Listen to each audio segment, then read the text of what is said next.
Okay, good morning, everyone. I'm Monica Marquina, Director of Government Affairs at WCC Water, and it's my pleasure to welcome you to today's Bi-County Municipal Town Hall. I want to offer a special thank you to our municipal elected officials and staff who've taken the time to be with us today here at the Support Center and virtually.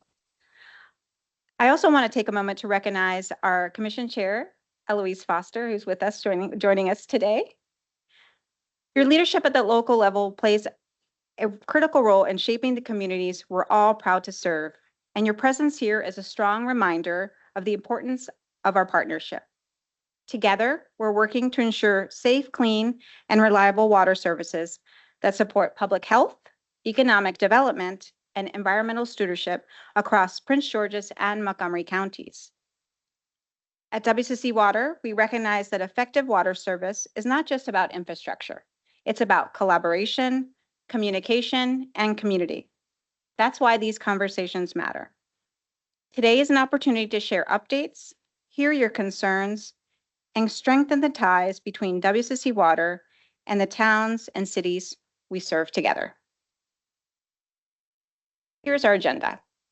We're going to provide a brief overview of WCC Water, our shared values, CIP investment and impact on municipalities, finance, customer service, utility services, strategic partnerships and community impact, community and project outreach, financial assistance, mission support, some key IRO contacts for you, and we'll end with questions and answers.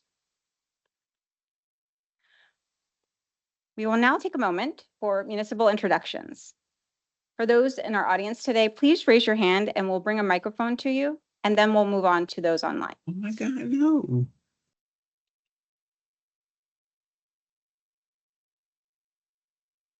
Hello, my name is Jacqueline Parker, and I'm the Municipal Director of Operations at Chevy Chase Village.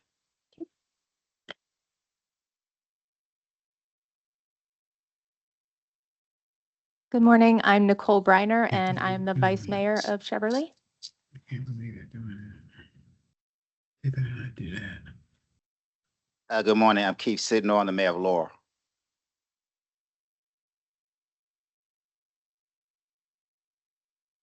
Okay, now we're going to move to those online. Please raise your hand and unmute yourself.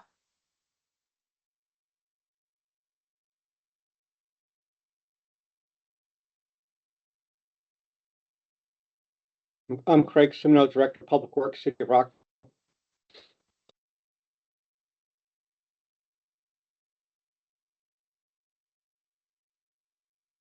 I'm Mickey Beal, Director of Public Works, Town of University Park.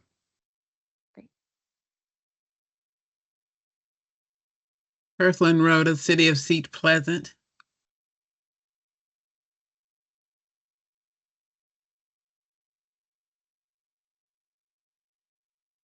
Hi, good morning. My name is Tim Goddison. I'm the Assistant City Manager of Rockville.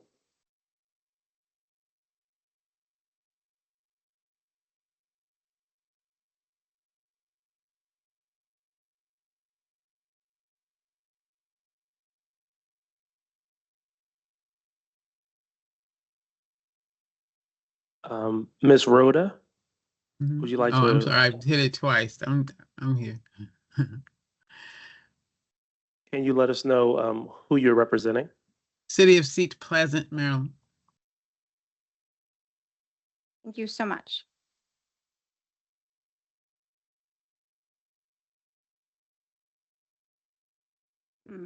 It's not forwarding. You forward it for me, Thomas. And now I'm honored to introduce a dynamic and visionary leader at the helm of one of the largest water and wastewater utilities in the nation. She has taken a progressive and innovative approach to delivering safe, clean, reliable water and wastewater services to the 1.9 million residents in Montgomery and Prince George's counties. Her commitment to transparency, environmental stewardship, and customer service has set a new standard for excellence in public utilities. Please join me in welcoming Keisha L. Powell, General Manager CEO at WCC Water.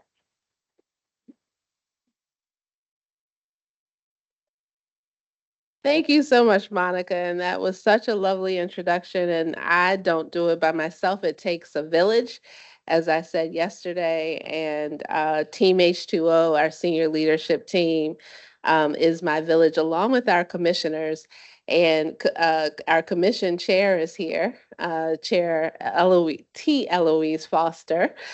And I threw my head back in the back when I saw the picture come up because I was like, Lord, they're about to play this video. Um, Thank you for not doing that. Um, to our guests here in the audience and online, thank you so much for joining us today. Welcome to WSSC Water's second Bi-County Municipal Town Hall. This meeting is important, and it's an ongoing step in building stronger relationships with you, our municipal partners, and introducing you to the dedicated team behind our work. We all share a vested interest in improving services for your constituents, our customers, and we're grateful for the opportunity to collaborate. Today, we'll cover several key topics, including an overview of our proposed fiscal year 26 budget. It continues our commitment to critical infrastructure investment and includes increased funding for our financial assistance programs. We know times are tough for many in our communities, and we're proud of our robust portfolio of assistance programs to continue helping those that are financially constrained. Two new efforts we will highlight today include the CAP Leak Repair Program, which was launched in partnership with Habitat for Humanity of Metro Maryland, and which is helping eligible customers fix costly plumbing leaks, and the expansion and enhancement of our Get Current program, which helps customers get back on track with their bills. And I have to say, yesterday at a presentation, I noted that the interest in providing funding for the water sector in particular has declined, as well as the funding over the years. But we continue to be among those utilities that are advocating for funding, not only for infrastructure improvements, uh, as we enter this season where folks are looking at additional infrastructure funding appropriations, but also funding for the low-income household water assistance program, which was a federal pilot that we were able to leverage to help thousands of customers in our service area. So you can be assured that we are on the front lines of those advocacy efforts. Before I dive in, I have to ask, did you see our magic toilet in the hallway if you're here? To our guests that are here, did you happen to see that? Did they have it dancing to music, the lights? No? Okay, stop by again and see that part.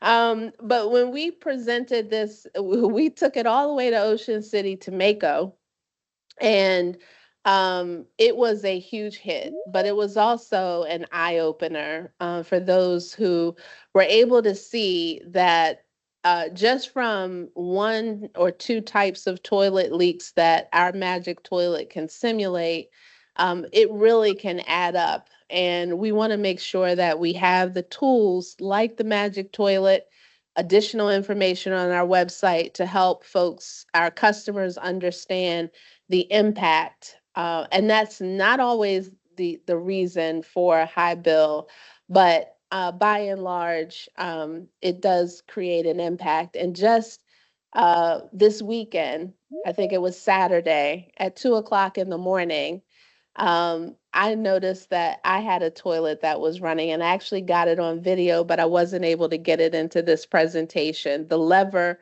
broke away from the arm that keeps the flapper, that allows the flapper to seat properly. So I'm expecting a high bill notification next quarter. I'm looking in the back at the team. I had two others that went on too long.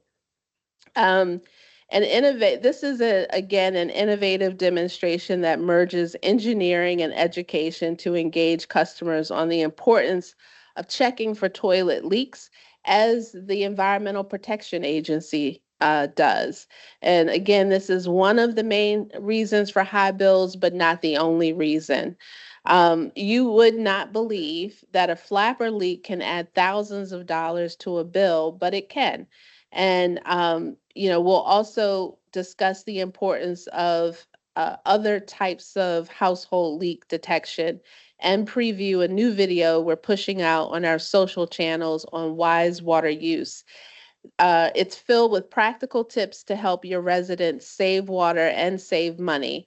And we hope you'll share across your communications channels as we do as well. We're leaning into improving our outreach and engagement with these and other measures, really at a grassroots level. Which brings me to more exciting news. We'll also highlight the creation of our new Office of Strategic Partnerships and Community Impact. This office is focused on building collaborative partnerships. We have identified so many opportunities driving positive impacts and more regular engagement through our work, further solidifying our role as a proud anchor institution. And of course, we recognize that our infrastructure work, while essential, can be disruptive. And let's face it, in some cases, it has been an absolute headache. We hear you and we hear our customers.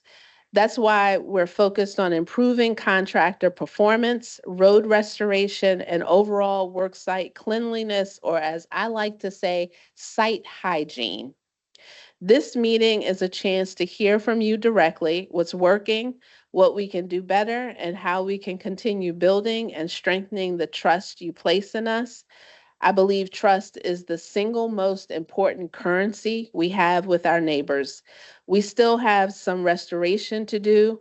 We still have a lot of work to do.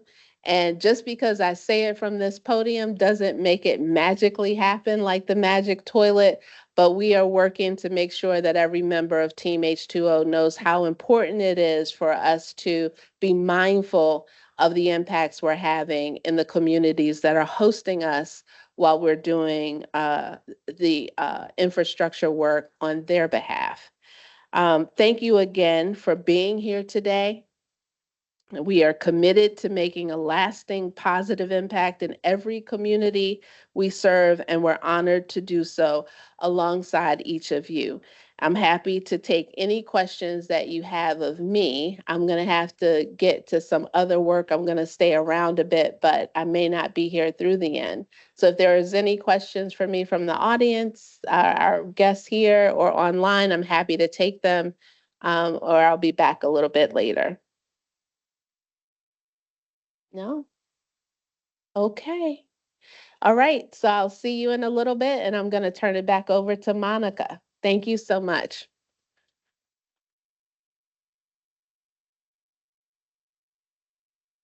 Thank you, GM Powell. And next, I'm going to provide an overview of WSC Water. For those that don't know, we're the 8th largest combined water and wastewater utility in the nation. We proudly serve 1.9 million customers, 1,700 plus members of Team H2O delivering on our mission. We cover 1,000 square miles. Our FY 2025 operating and capital budget is $1.8 billion, and our 6-year capital improvements program is $5.9 billion. Now we'd like to share our core values. They are just, accountable, caring, community-focused, excellent, and as was mentioned before, trustworthy. And now I'm going to turn it over to Mr. Sunil Panya from our finance team. Sunil?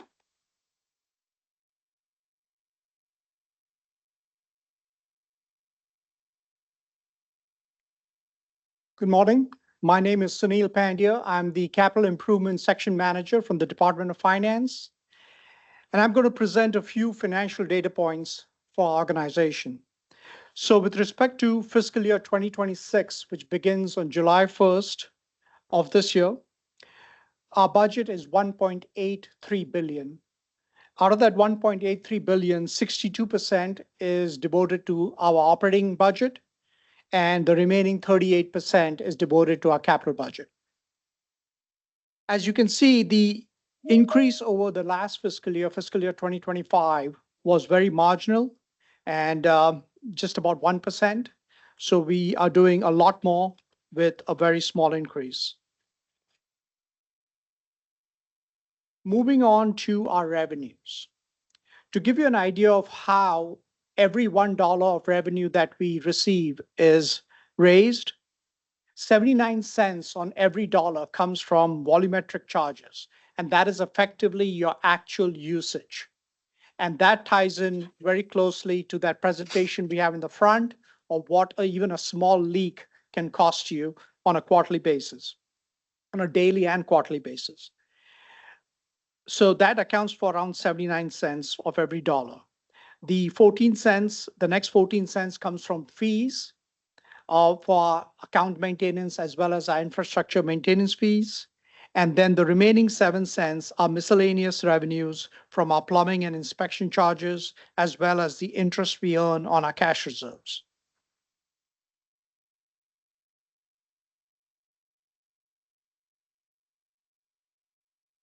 With respect to our capital investments, for every $1 million that we invest, we estimate that we create 15 to 18 jobs. So our capital investment for 2026 is almost $697 million. So you can see the impact on our communities. We are committed to investing back in our communities. Going into 2026, we have 326 projects that are planned and are in the planning, design, and construction phase. 274 active construction projects in our communities in water mains and sewer mains for both the counties. So we continue to invest a significant amount of dollars and create a significant amount of jobs in our communities.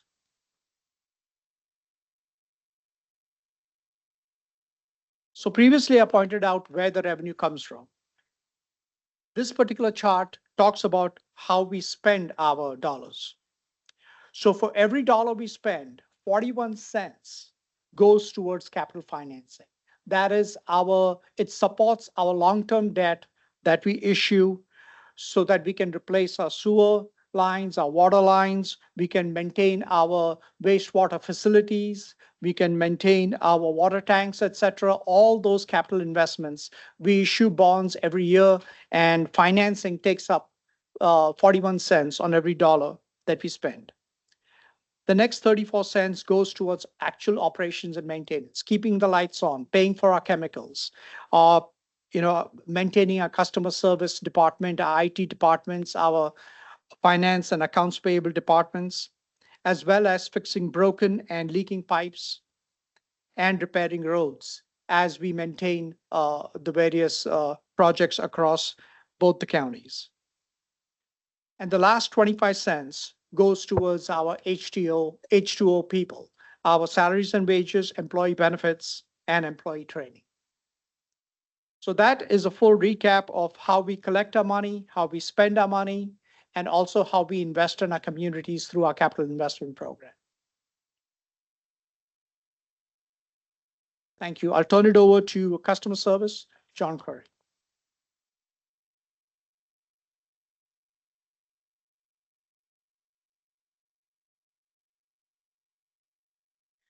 And good morning, everyone. My name is John Curry, Director of Customer Service, and I am here on behalf of our excellent customer service team and supported by Team H2O as a whole to deliver our amazing customer service.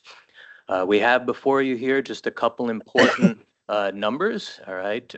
It's myself, if you need me. There's my number and email, as well as Mpande Musanda Langley, our Deputy Director for Customer Service, and Zenobia Burns, who is our Customer Care Division Manager, which is the call center and the support for letters and emails.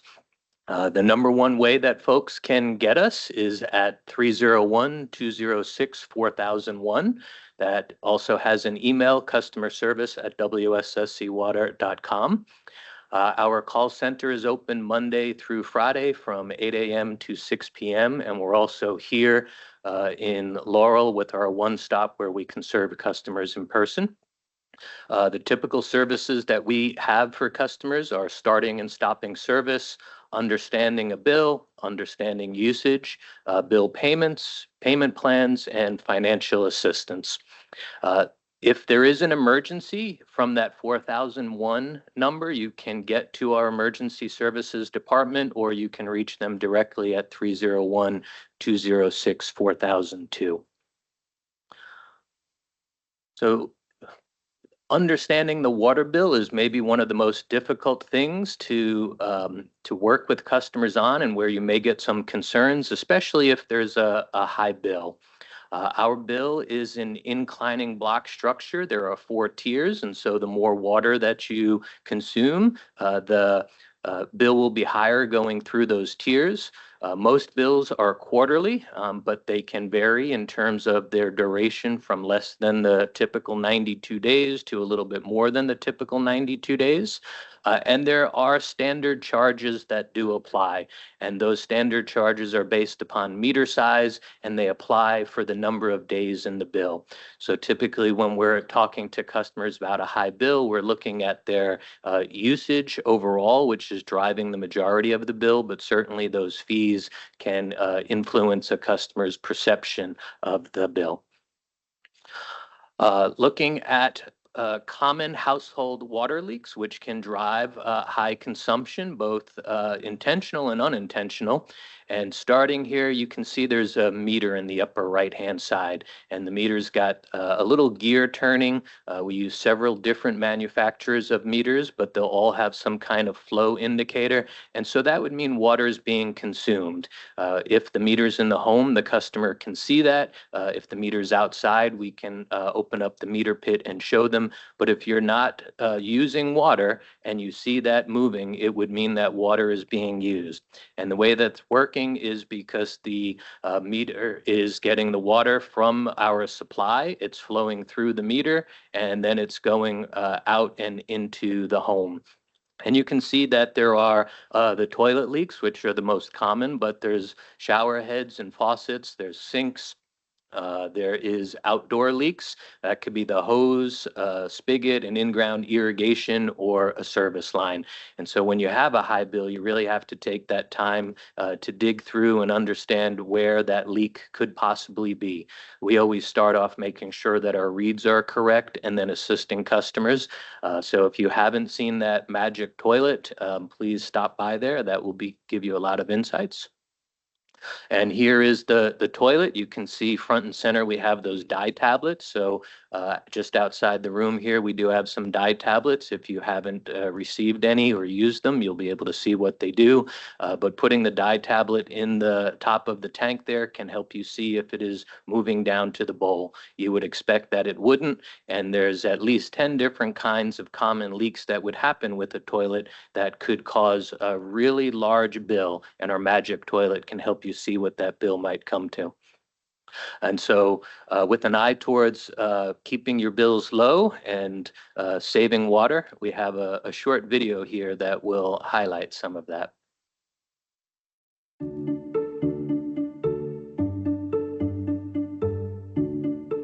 Let's start in the bathroom. When you're shaving or brushing your teeth, turn off the water. That can save you more than 200 gallons each month. How about when you take a shower or a bath? Here's the usage breakdown. A 5-minute shower uses 10 to 25 gallons of water versus up to 70 gallons for a bath. Replacing old shower heads with water-saving ones can also save you. Fixtures with the WaterSense label meet efficiency and performance criteria set by the U.S. Environmental Protection Agency. According to the EPA, the average family could save 2,700 gallons per year by installing WaterSense labeled shower heads. Next, consider replacing old, inefficient toilets. Older models use as much as 7 gallons per flush, while WaterSense models use 1.2 gallons or less. And while we're on the toilet, did you know that toilet leaks are the cause of most high water bills? A small toilet leak can waste 200 gallons each day. That's 6,000 gallons in a month. According to the EPA, most toilet leaks are caused by an old, worn-out flapper. A flapper is an inexpensive part of the toilet. When it wears out, water leaks into the bowl. You don't see the water and often don't hear it, but a flapper leak can add hundreds, if not thousands of dollars to your bill. Checking for toilet leaks is simple. All you need are some dye tablets and we'll send them to you for free.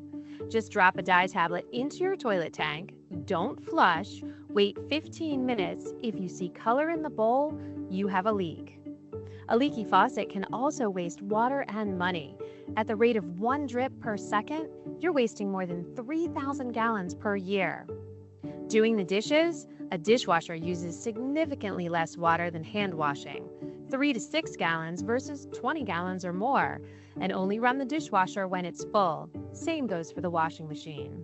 Wise water use outside can also save you money and water. Sweep sidewalks and driveways rather than hosing off. Wash the car with water from a bucket or consider a commercial car wash that recycles water. Collect water in a rain barrel for watering plants. Know when and how much water is needed for a healthy landscape. And finally, watch out for leaks. Whether it's an outside spigot or an irrigation system, repair leaks as soon as possible. The wiser you are with your water, the more you can save. That was a great video. I hope you took something away from that. I will hide it from my wife because I know there's a few things I can do, and I will turn it over to Crystal Whedon for utility services. Yeah.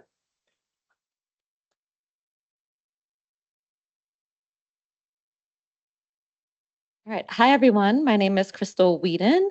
I am a principal civil engineer with our utility services department. So thank you, John. John just shared some customer education tools to help customers know how they can save water and save money. And in utility services, we are planning for a system-wide meter enhancement as an additional way to support our customers in these goals. So on this slide, I have a quick snapshot of our current meter statistics. We have about 503,000 active meters across both counties. About 2/3 of those meters are inside of properties. 470,000 meters, the majority of our meters are being read manually. We have a team of 37 meter readers who walk 7 to 10 miles every day to collect meter reads, and we use that read information to produce those quarterly bills for our customers.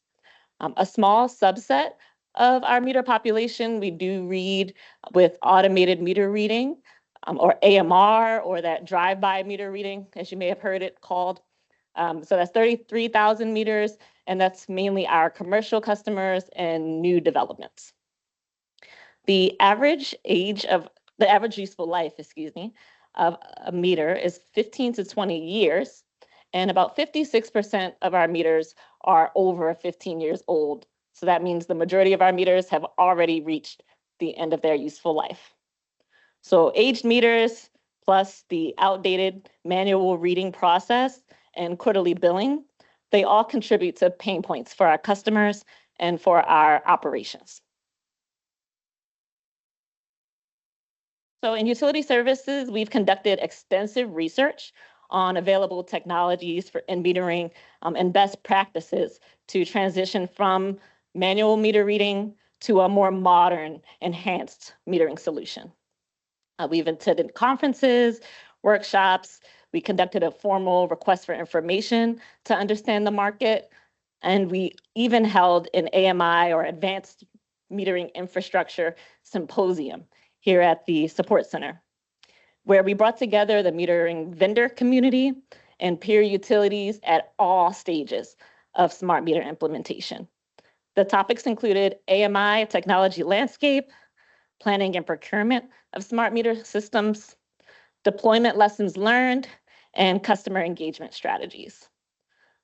And consistently across all of our research, we've heard the recommendation that for a utility of WSSC water size, smart metering via an advanced metering infrastructure, or AMI, is the best solution for WSSC water to improve our customers' experience and reduce our operational inefficiencies. Smart meter technology via AMI, it measures water usage and then communicates that read data wirelessly back to the utility. As part of a smart meter deployment, utilities often deploy a customer-facing portal where customers can view their water usage in near real time and get ahead of potential leaks on property.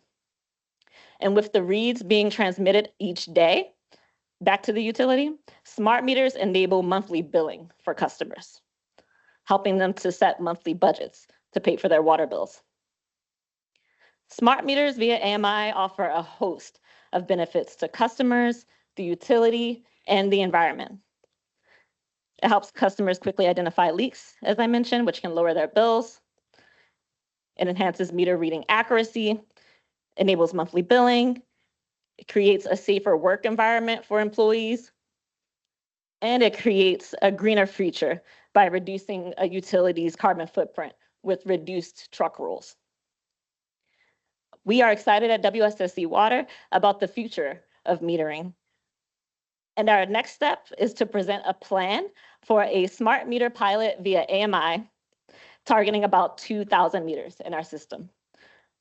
A smart meter pilot would enable us to clearly define requirements for a full system deployment and to understand what changes we need to make as a business to support a full-scale deployment. So at the June Commission meeting, we will seek commissioners' approval to move forward with the pilot, and we will follow up with our municipal partners on the progress of a pilot if we do receive approval. So I will now pass it over to our director for the new Office of Strategic Partnerships and Community Impact, Ms. Courtney Edmonds.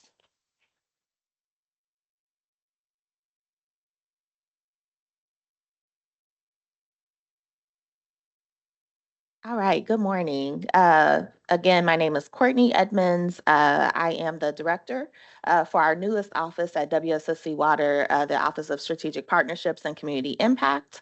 And as General Manager Powell mentioned, this office was established really focused on building strong strategic collaborative partnerships and strengthening the connection to the communities that we have. Some of our focus areas include community outreach. So certainly that includes community events that are happening throughout both of our counties. And specifically, if there are any community events in your municipalities that you would like for us to attend, please let us know. We are happy to be out and about in the community. We're also focused on ensuring that we're engaging with residents early to discuss capital improvement projects and infrastructure investment through robust project outreach efforts. And finally, we're focused on expanding and increasing awareness of our customer financial assistance programs, which you'll hear a little bit more about in just a few slides. Many of you may be familiar with our customer advocates.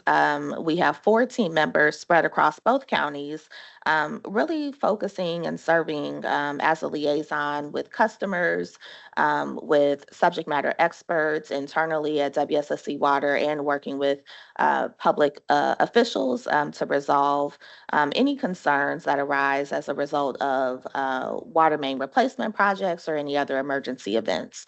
So we have their contact information here for Phil, Brandon, Dave, and Walter in Prince George's and Montgomery counties. And then I just wanted to touch quickly on community outreach. Again, the outreach that we're doing is really guided by our strategic priorities and our values to provide meaningful connections with the communities that we serve.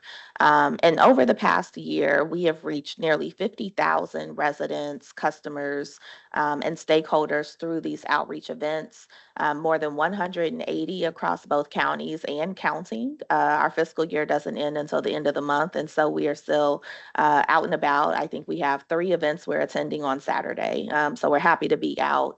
And for each of these events, we're really focused on making sure that we are providing access to financial assistance programs and really making sure homeowners and customers are aware of what the utility can provide. With that, I will hand it over to Joy Hamilton, who will talk about our project outreach efforts. Thank you.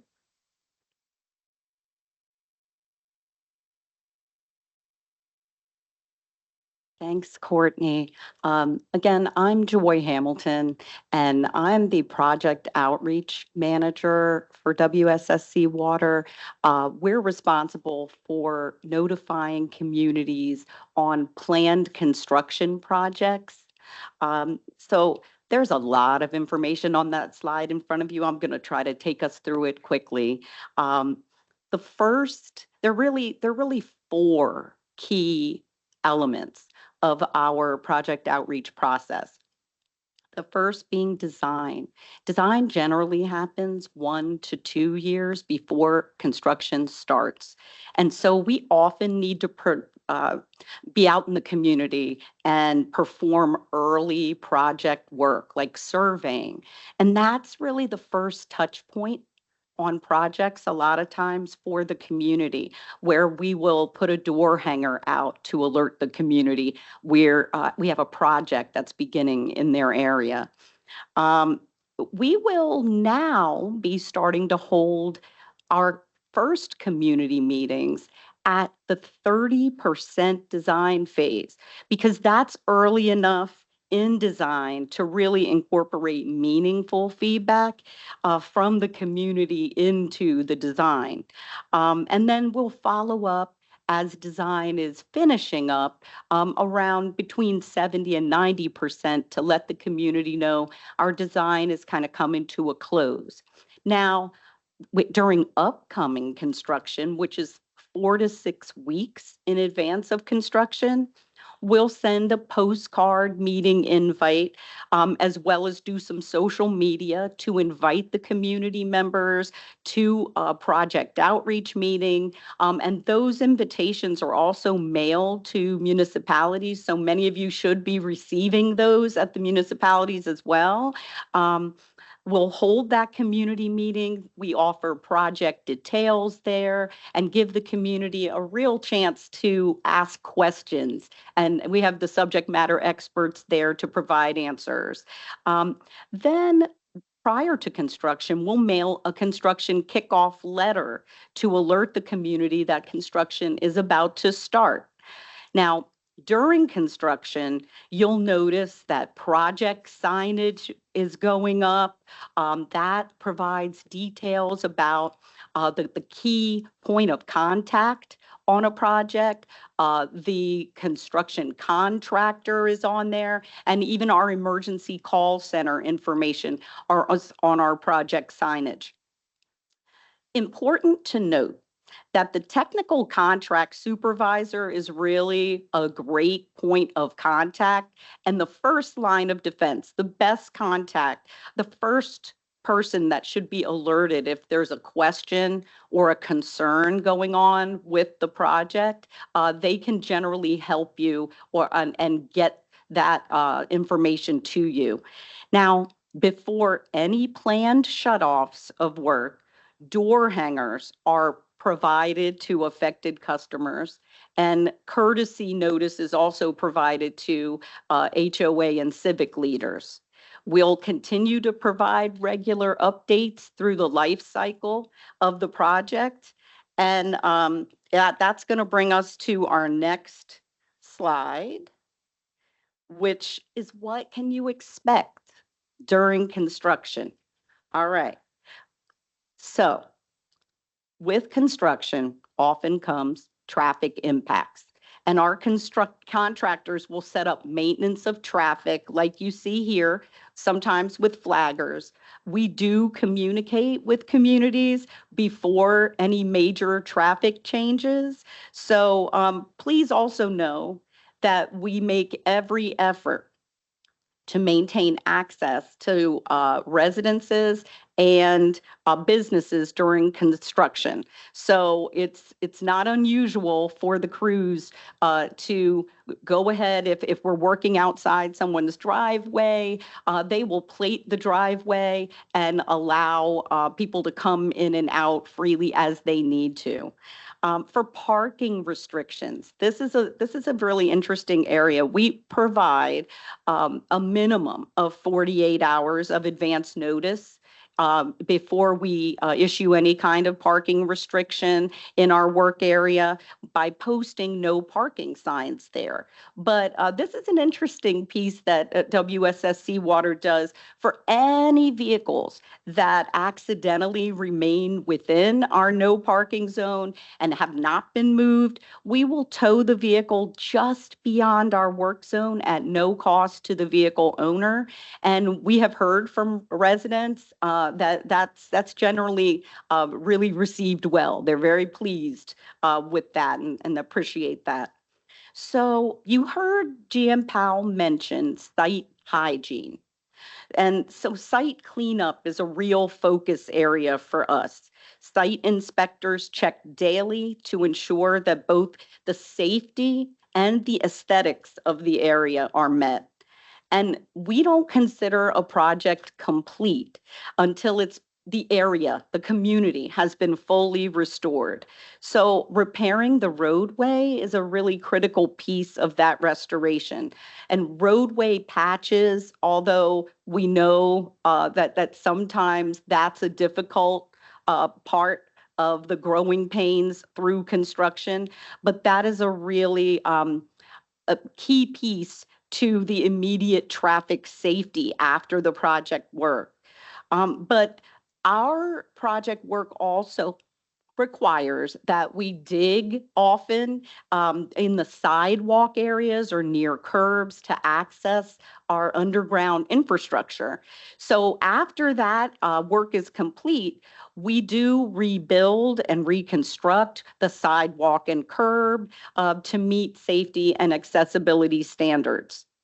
Also, our construction work may disturb the green space, lawns, and other areas along the route, but we will restore the community to the original condition or better, and that includes grading, topsoil replacement. We'll come back with seed and straw, or even laying sod where it seems necessary to reestablish the turf.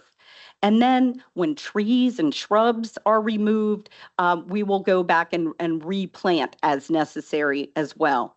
So final paving and striping is done after we've completed the work, and it often involves milling and resurfacing the roadway and the entire road width to ensure it's a smooth surface. So, all of this restoration is critical to making sure that the community really is looking and feeling whole again. That's what it's all about for us. Now I'll turn it over to my colleague Karen Cheeks, Customer Engagement Specialist.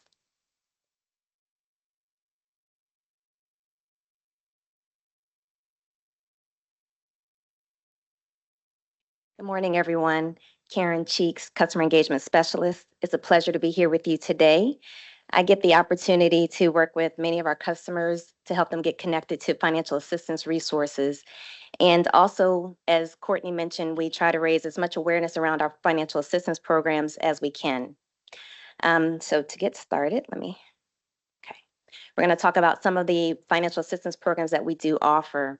First, I want to start with Promise, and this is a partnership that we have to allow our customers to have access to flexible payment arrangements so that they can make their bill more manageable for them.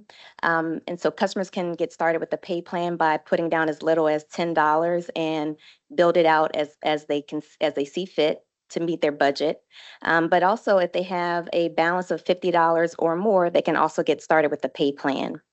And so this is a great opportunity, again, for customers to really stay on top of it and be keep their bills manageable.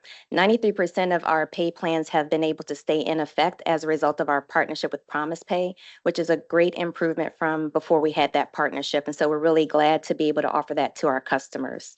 Next, I do want to mention our Customer Assistance Program, which we refer to as CAP. And this is a program that assists customers, particularly our residential customers, by waiving standard fees. So these would be things such as the account maintenance fee or the infrastructure investment fee. And also, we're able to have customers be exempt from the bay restoration fee, which we collect on behalf of the state of Maryland. And this program also provides an annual free leak investigation for our customers, as well as leak repairs. And I'll get into the leak repairs in a later slide, but this is a great benefit for our customers. They're able to save up to $285 in fees per year. And so it's a great benefit, and we certainly encourage customers to look into it and apply for it. And the way customers would enroll in our CAP program is by enrolling through the Office of Home Energy Programs and applying for energy assistance.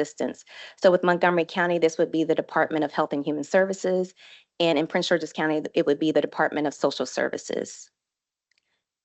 Next, I'll mention our water fund, and this is a program that was started by WSSC water employees in 1994.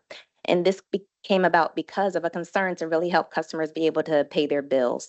And so eligible customers can access the water fund multiple times, up to $500 in a 12-month rolling period. So for example, if they were able to have a bill that maybe they had a $250 bill and they applied for assistance and they were approved, they still would be able to get another $250 for a later bill as long as it's within that 12-month rolling period. So this is a great benefit for customers, and we're really excited to continue to offer it all these years. So since its inception, we've been able to provide $3.2 million to customers, and that's about 28,000 of our customers who have been helped through the water fund. And then next, I will touch on PIPE ER, and this is our PIPE Emergency Replacement Loan Program. And this is a loan program where we're able to offer up to a $10,000 loan to finance the repair, replacement, or diagnostics of sewer or water on property service lines. And so customers can apply for that through the WSSC Federal Credit Union.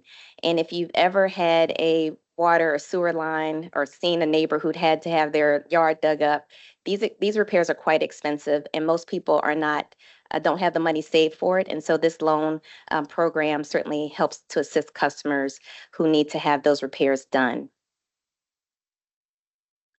And next, I'm just going to touch on two of our financial program enhancements that we have, financial assistance program enhancements that we have. One is called Get Current 2.0. And so this 2.0, because this is the second iteration of the program, we launched it in March of this year, and it's for customers who have a delinquent balance as of February 1st. And so this particular iteration of the program runs through June 30th of this year. And what it allows is for customers to receive a 50%, up to a 50% bill credit when they make payments. So if they pay the full balance, they're able to get up to a 50% bill credit.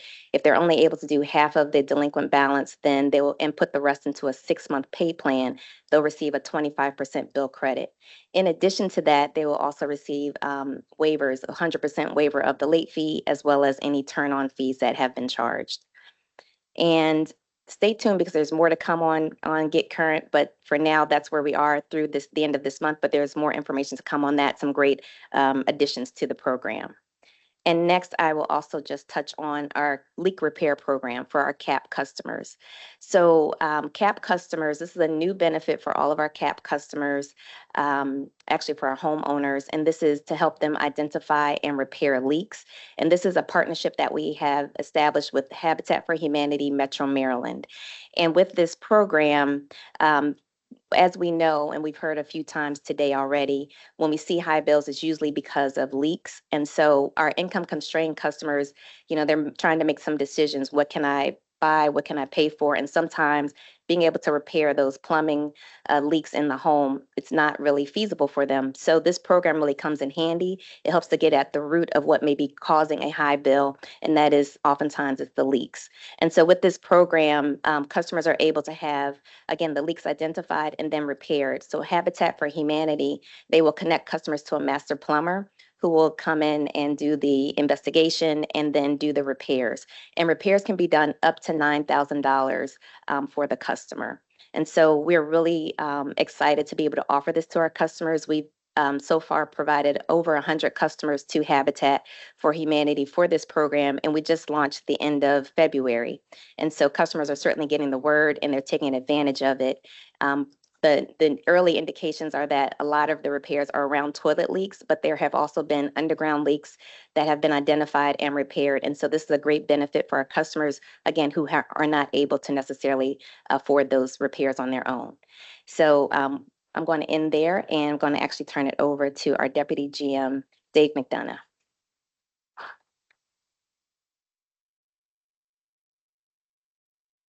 Hi, good morning, folks. My name's Dave McDonough. I'm the Deputy General Manager for Mission Support. And one of the things that my branch is responsible for is emergency preparedness and response. And so I wanted to talk about one of the other spots where you may interact with our team, and that's during water emergencies. And so I'm going to kind of walk through a couple of slides on that.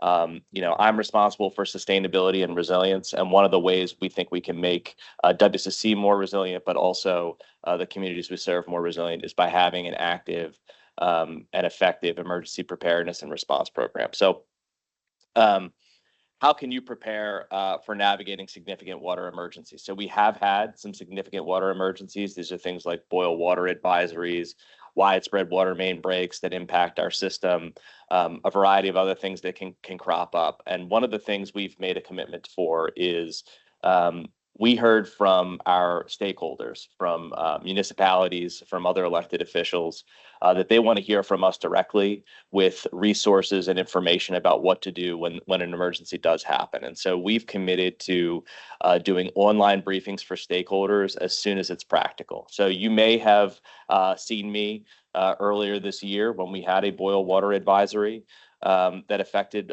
part of Prince George's County.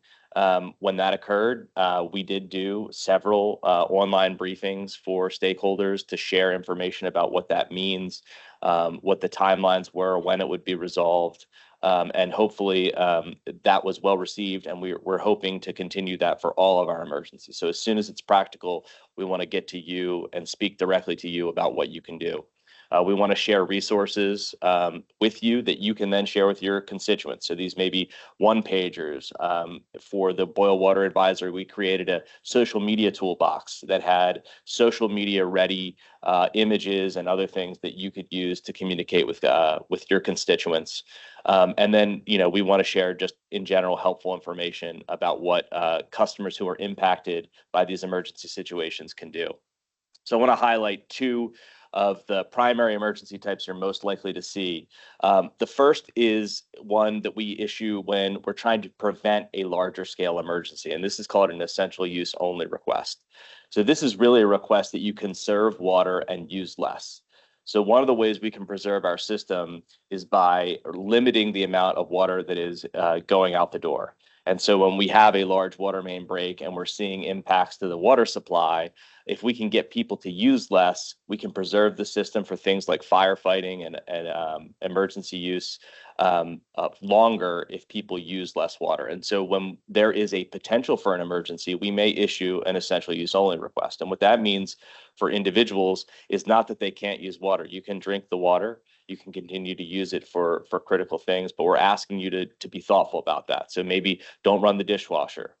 Don't wash clothes during that period, because any reduction in water demand can help us preserve the system moving forward and prevent more stringent requirements. The other one I wanted to highlight is called a boil water advisory. So typically these occur when we lose pressure in the system for some reason. Typically it's a large water main break or something like that that causes us to lose pressure in a specific area. And we can no longer guarantee that the water in that area is safe to drink. And so we issue a precautionary boil water advisory. So usually, at WSSC, we have never had one where we've had confirmed contamination.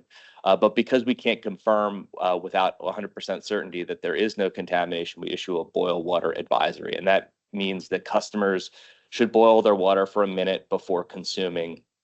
And it's issued, like I said, when we can't guarantee the safety of the water, and it remains in place until we do confirmatory testing at multiple locations in the impacted area that confirms that the system is safe and free from any kind of contamination. And so boil water advisories and essential use only requests are kind of go hand in hand. So if we have a situation, an essential use only request may prevent us from having to issue a boil water advisory. And in fact, that did occur this past winter. We issued an essential use only request.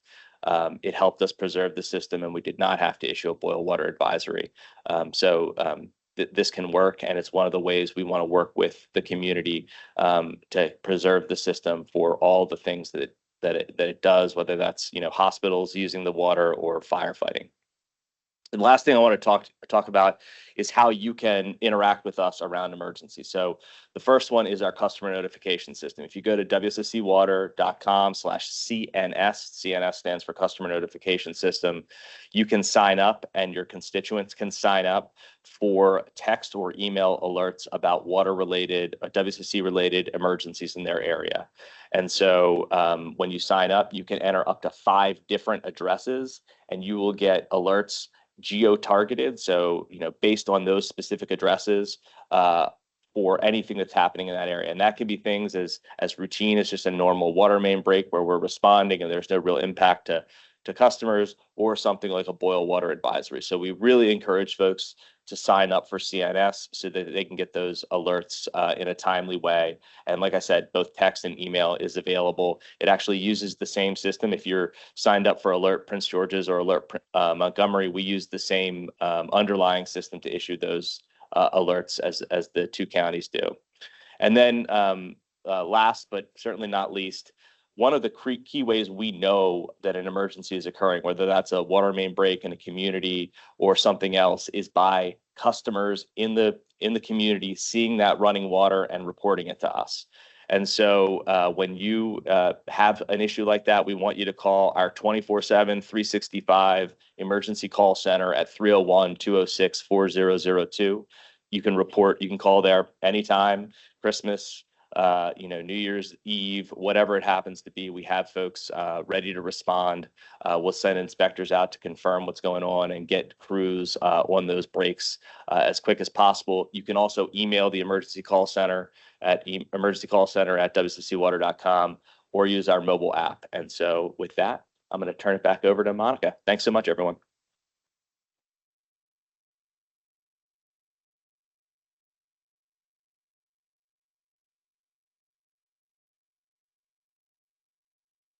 Okay, so now I'm going to share some key contacts within the Office of Intergovernmental Relations. I like to say IRO is a small but mighty team, which includes myself and Mr. Thomas Johnson, Government Affairs Manager, who serves as the liaison for Prince George's and Montgomery County councils, as well as over 40 municipalities throughout the service area, along with Mr. Kenneth Simons, who serves as our lead in Annapolis, and our liaison for state and federal elected officials. And last but certainly not least is Miss Terry Walker Morris, who is the super glue that holds our office together and is apparently camera shy and did not include herself on the slide.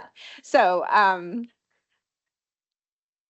IRO acts as a bridge between WCC Water and local, state, and federal governments. We work to ensure effective communication, policy coordination, and partnership with elected officials and public agencies.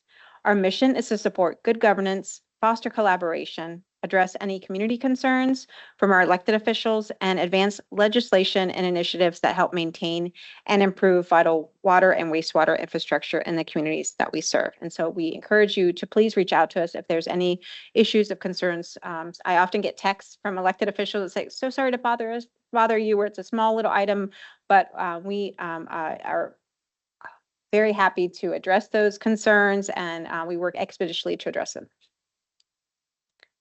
And so now we are going to also encourage you to sign up and share our bi-weekly newsletter. You should be receiving this from us. It's What Are We Up To? Please also follow us on X, at Facebook, on Instagram, as well as LinkedIn. And I did want to say that this presentation will be sent to everyone following as soon as we conclude here, and it is also being recorded. And next, we're going to move to our question and answers. So we're going to have someone with microphones. Just please raise your hand. And we ask that you tell us where you're from so that we can follow up with you appropriately after after town hall with any remaining questions. And I'm going to lean on Team H2O here because I'm certainly not the subject matter expert for these questions. So, and when you, Team H2O, please stand up. When you are able to stand up and answer the questions, please introduce yourself. Okay, we'll go ahead and get started with questions.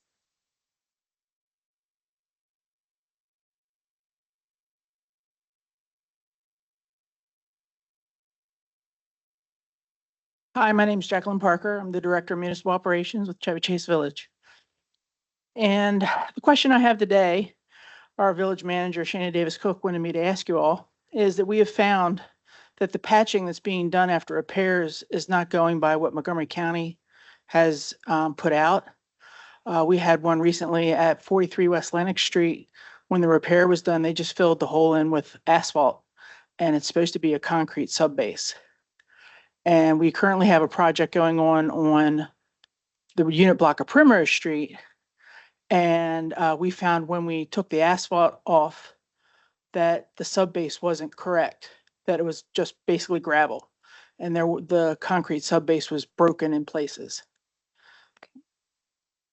Do we have someone from? Oh. Bringing a microphone to you, Nadir. Thank you. Yeah. If I could get your contact information and the location, I can check into that and get back to you.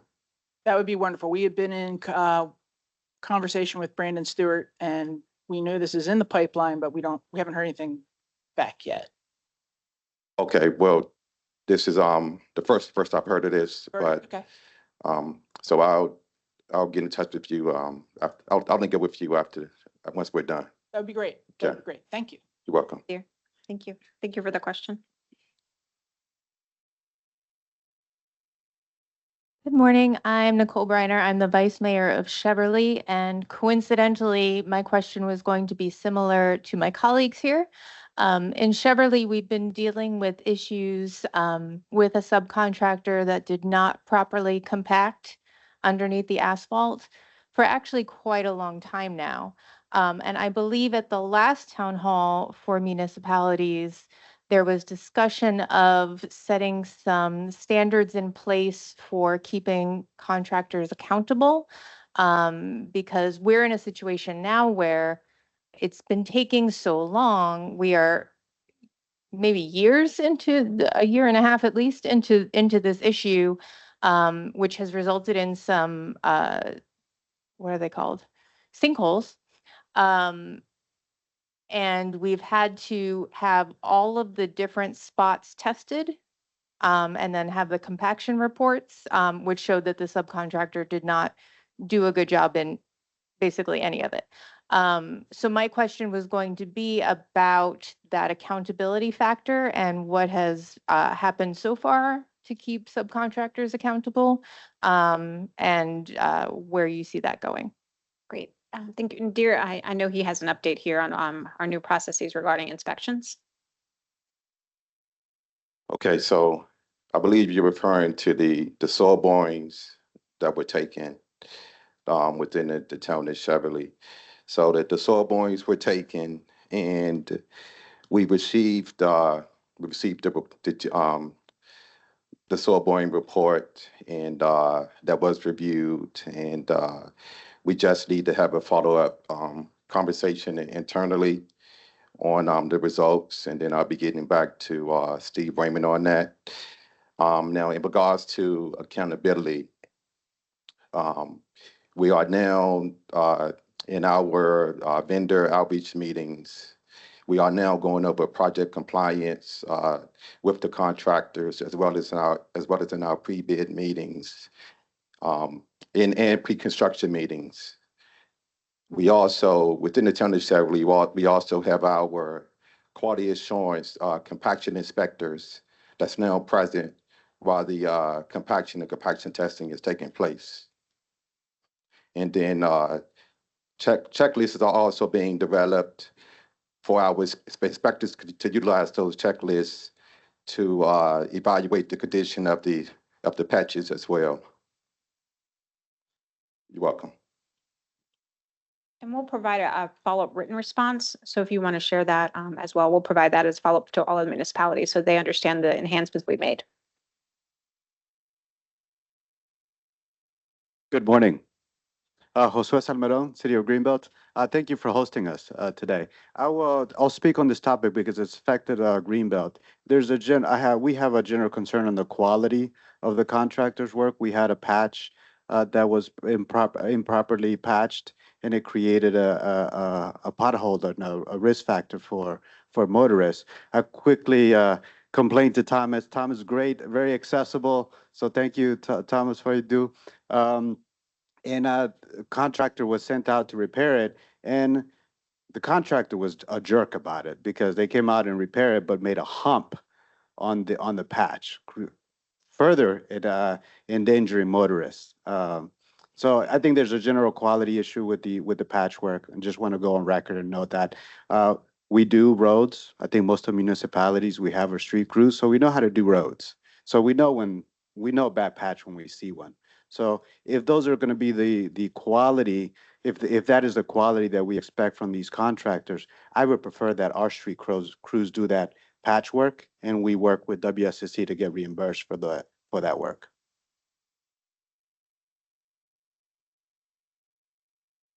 Okay. Well, first of all, sir, I apologize for the poor quality. And then I want to say that that is not our expectations. And I'll talk to Thomas to find out exactly which contractor it was, and I'll address that with the contractor. Okay, welcome.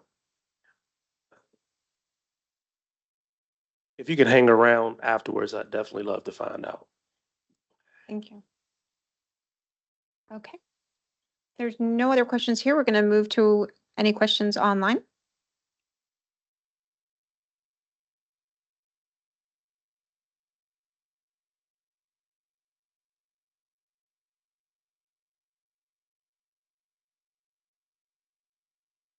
Okay. All right. Well, I did get some questions in advance. So from Mayor of the Town of Forest Heights, Troy Lilly had a few questions. One, is it possible for Forest Heights to receive a map outlining pipe repair and replacements for WSSC strategic plan? This will help us prioritize street repaving in our capital improvements plan. I saw similar plans at at another municipality. And so if Kavil or Nadir could address that question. Is there a microphone? Yeah, backside each other. There you go. Yes, so for the record, Kavil Steinberg-Woolery, Acting Chief Engineer, we can absolutely provide that map, Monica. So we can work after this meeting to develop the limits and provide the planned repair for that area. And we'll also provide a stakeholder meeting that we hold on a regular basis where we inform municipalities how they can engage in a specific software program where they can see where all the utility work is happening throughout the service area, not just WCC Water, but we've engaged the other utilities as well. And so that gives you a broader overview of the work that's happening. Okay, next question. Can WCC Water provide facility tours that educate local leaders about water purification? And this is a very timely question. Yes, the Office of Intergovernmental Relations will be scheduling these tours. We actually have one very close to us, the water filtration plant at Patuxent. And so we have a similar facility in Montgomery County. So stay tuned for that. If you are interested in that, I will be working with Prince George's PGCMA as well as Montgomery County chapter of MML to get the word out that if folks are interested in taking a tour of our facility and learning more about what we do, we will go ahead and set those up soon. So thank you for that question. Next question, how do we access water quality reports and how often are they produced? And so Deputy General Manager Akile Tespe, I think we were just talking about this, the water quality reports. Did you want to answer that one? Kenny has a microphone for you, sir. Good morning, I'm Kila Tesfaye, Deputy General Manager for Operations. So the water quality reports, the annual water quality reports, they're also referred to as customer confidence reports. They are published annually and posted on our web page during the month of April. Actually, every April we publish them. So they have the reports have water quality analysis, almost close to 500,000 items that are included in that report. They are available. They can be accessed by the public at any time. But we also plan to change that frequency to twice a year, beginning 2027. So does that provide an answer for that? You know, water quality reports or CCR reports? It does. Consumer confidence reports. Yeah, right. Thank you, Keely. Right. Thank you. And there was an additional feedback. Forest Heights is seeking a direct meeting to discuss the state of pipe infrastructure in the town and surrounding area, including capacity upgrades for the National View development. So we'll definitely follow up with Forest Heights on that meeting.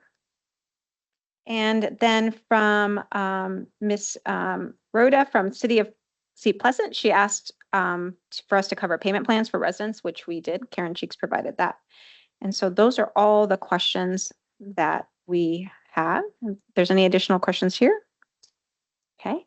If there's no further questions, I want to thank you for being part of today's town hall. On behalf of Team H2O, I want to express our deep appreciation for your engagement and thoughtful questions. We are committed not only to delivering safe, clean water and reliable wastewater services, but also listening to the communities we serve.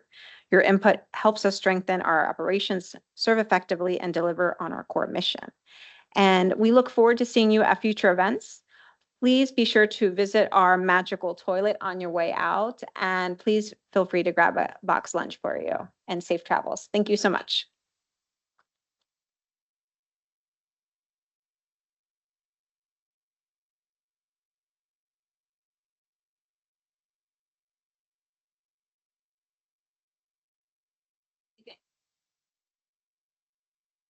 It's smoother than last time. I practiced. Oh, there was one more.